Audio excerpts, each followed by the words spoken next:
13 सितंबर 2008 दिल्ली दहल उठी। सीपी के Barakhamba road, central park, Karol Bagh और ग्रेटर कैलाश में सीरियल ब्लास्ट हुए। 30 लोग मारे गए और 130 लोग घायल हुए।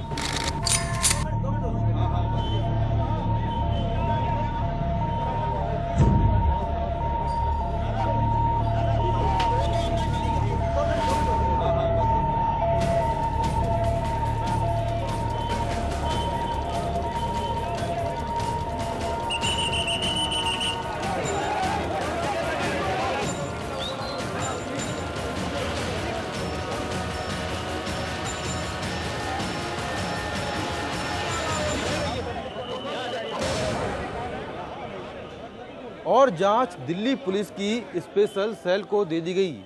लंबी जांच हुई और स्पेशल सेल की कई टीमें इस पर काम कर रही थीं और देश के अलग अलग हिस्सों में लगातार छापेमारी भी कर रही थीं। 19 सितंबर को दिल्ली पुलिस की स्पेशल सेल को सूचना मिली कि दिल्ली बम धमाके से जुड़े कुछ संदिग्ध बटला हाउस इलाके की L18 बिल्डिंग के 4th फ्लोर यानी इस फ्लैट में हो सकते हैं। इसके बाद स्पेशल सेल की एक टीम ने इस इमारत को चारों तरफ से घेर लिया और फिर पुलिस की टीम इस फ्लैट के भीतर घुसी।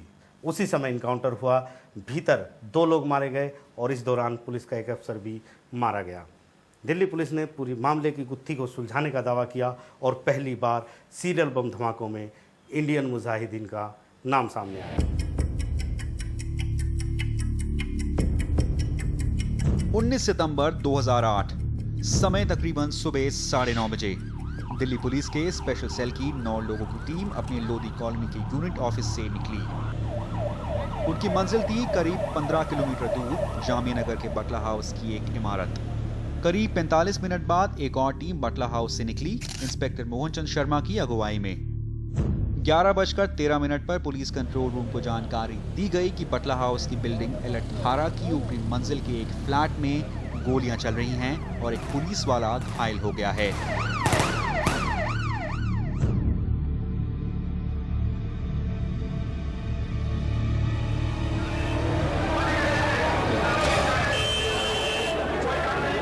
देखते ही देखते बटला हाउस में अफरा तफरी का माहौल था।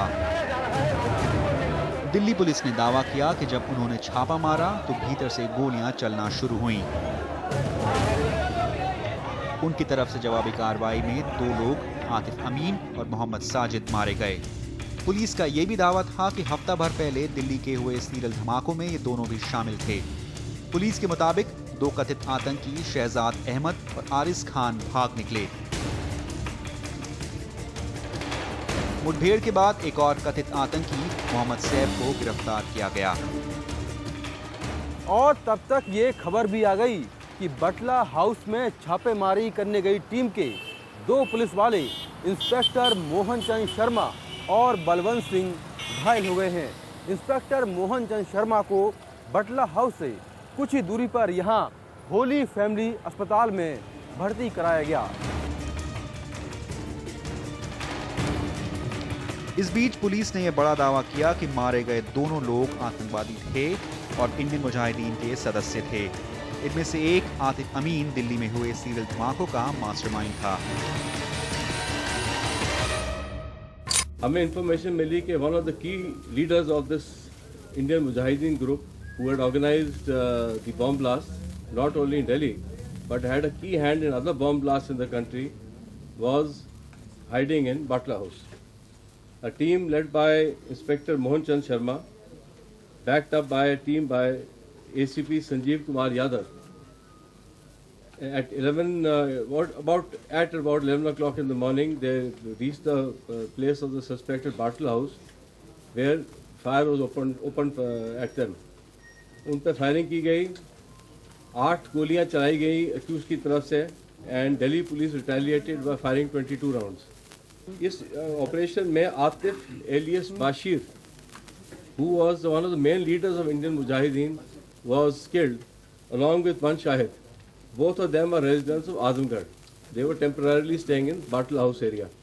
ये दिल्ली आते जाते थे, फिलहाल 2 महीने से कहते हैं यहाँ आए हुए थे। वेरीफाई कर रहे हैं सर, इसको वेरीफाई कर। This is what has initially said to us, so what has been said to us may be incorrect, someone is misleading us. ये सर मकान किसका है? ये देखिए साहब, it's too early for me to give you any conclusive thing about ये कितने क्या साहब के क्या लिंक है नहीं है। बटला हाउस एनकाउंटर के बाद माहौल गर्म हो गया।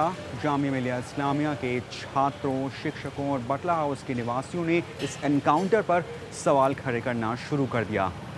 दूसरी तरफ इंस्पेक्टर मोहन चंद शर्मा की मौत के बाद पुलिस के दावों के हक में सियासी और जज्बाती बयानों की बाढ़ आ गई।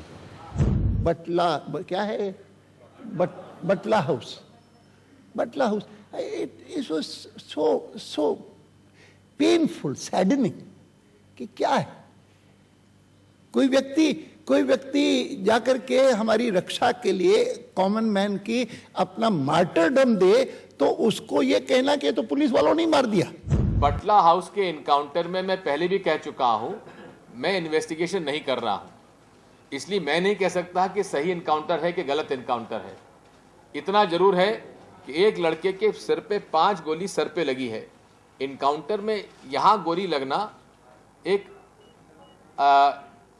अमूमन तौर पर संभव नहीं लगता है। जज्बात के इस तूफान में सियासत भी चली आई और बटला हाउस का सच जैसे कहीं पीछे छूट गया। 19 सितंबर के उस दिन दरअसल क्या हुआ था, इसको लेकर कयासों का दौर चल पड़ा। पुलिस के दावों पर नेताओं से लेकर बुद्धिजीवियों तक ने सवाल खड़े किए। एम.के. नारायणन साहब जो हैं वो एक बहुत जिम्मेदार अफसर हैं, हम उनका बड़ा सम्मान करते हैं। और बटाला हाउस के बारे में और सिपाही की शहादत के बारे में जो उन्होंने बात कही उसमें मुझे शक नहीं है। सिपाही जो ड्यूटी में है वो गया है तो शहीद ही है, लेकिन तो शंका का समाधान एक जुडिशियल प्रूफ से हो जाए ताकि अल्पसंख्यक समुदाय को यह न लगे कि उनको एज ए कम्युनिटी टारगेट किया जा रहा है। इस पर आप विचार कीजिए।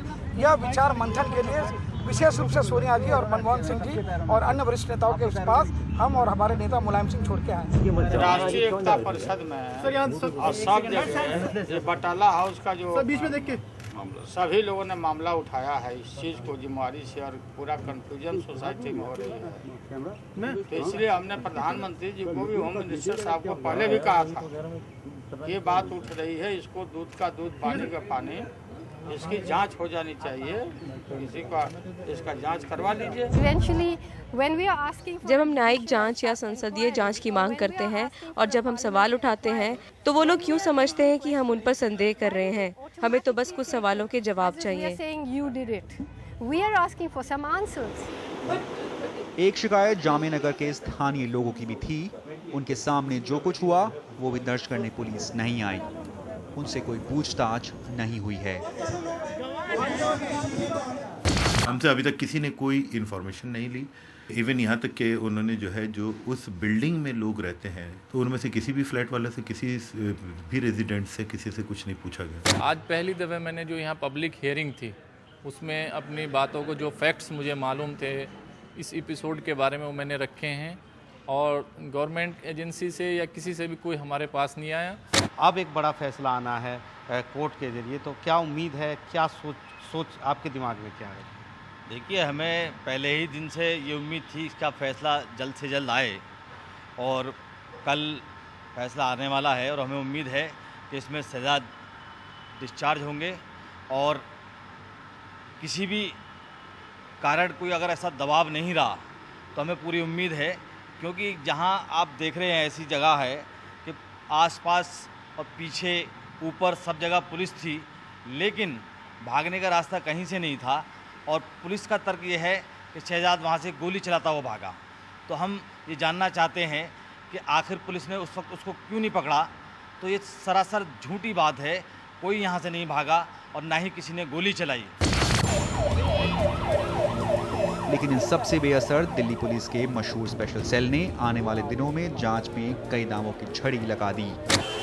पुलिस ने सबूतों की लिस्ट जारी की। सबसे ऊपर था एक लैपटॉप जिसे पुलिस ने आतिफ के घर से बरामद बताया। लैपटॉप में बमों की तस्वीर, गुजराती में लिखे इंडियन मुजाहिदीन के पोस्टर और आतिफ के मोबाइल से कई तस्वीरें मिलने का भी दावा किया। इस बीच घटना के तकरीबन 1.5 साल बाद L18 से भागे कथित आतंकी शहजाद को यूपी ATS की टीम ने आजमगढ़ से गिरफ्तार किया। शहजाद को दिल्ली की अदालत में पेश किया, जिसके बाद उसे पुलिस रिमांड में भेज दिया गया। पुलिस ने दावा किया कि शहजाद इंडियन मुजाहिदीन का सदस्य है और एनकाउंटर समेत सीरियल ब्लास्ट में अहम आरोपी है। पुलिस ने इस मामले में चार्जशीट दायर करके दावा किया शहजाद भी L18 में रहता था। मुठभेड़ के दौरान उसने अपनी रिवॉल्वर से 2 गोलियां चलाई थीं। वो रिवॉल्वर उसने बुलंदशहर के पास गंगनगर में फेंक दी, जो अभी तक नहीं मिल पाई है। शहजाद ने ही करोल बाग और इंडिया गेट के चिल्ड्रन पार्क में बम रखे थे। इसके लिए उसने 3 दिन तक रेकी की। उसके घर से 2 मोबाइल और 1 लैपटॉप बरामद किया गया है।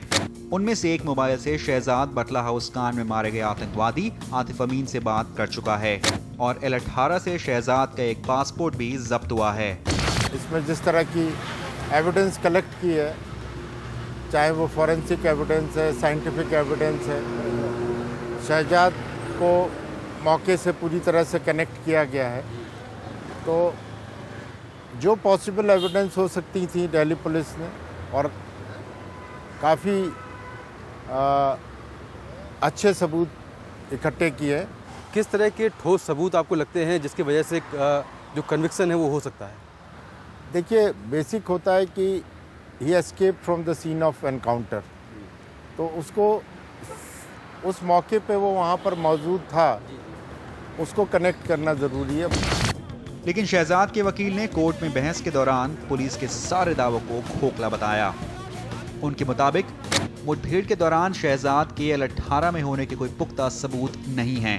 पुलिस ये भी साफ नहीं कर पाई कि जिस घर में 7 पुलिस वाले हों और गोलियां चल रही हों, वहां से एक आदमी भागने में कैसे कामयाब हो सकता है। L18 की ऊपरी मंजिल वाले उस घर से भागने के लिए 2 दरवाजे खोलने पड़ते हैं, जो उस समय मुमकिन नहीं लगता।